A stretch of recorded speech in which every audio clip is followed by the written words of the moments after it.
Business Central version 23, new and newish features. If you are using variants with your items, then you should be paying attention right now, because this is a frustration that has long been in Business Central. When you use variants, it's inevitable that from time to time users will forget to capture the variant on their item transactions. And that kind of messes up your stock availability numbers.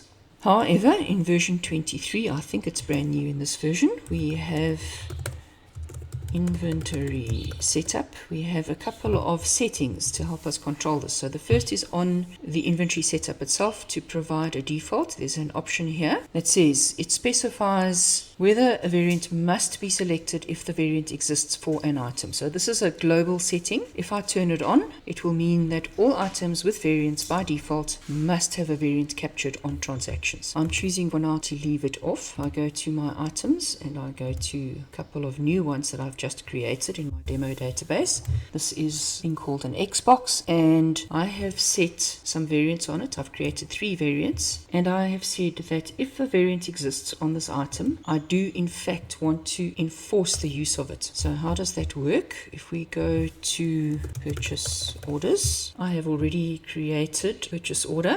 And if I click there, there is my vendor, and I have set on this order my item Xbox. Note that my variant code field now has a red star in it because I have set the flag on that says when I use this item, I must also specify a variant code. If you don't see the variant code on your screen, then you should be going up here to personalize and using this button over here to add the field to your order subform. Let's just see what happens if I add a different item.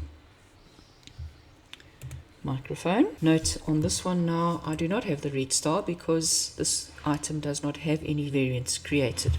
Now if I go down here and I say I want to receive this into the blue location, I want 3 microphones. Well, that doesn't make sense. 2 mics to go with the 2 Xboxes. They cost me 3,000, and there's my order. If I now try to post this order, receive an invoice, yes, happy to do that, and I get an error. Variant code must have a value in purchase line document. Excellent. And that's about it. So the same will occur if I try to do this on a sales document or on an item journal. If I come back into my order and I go back to my variant column, select a variant.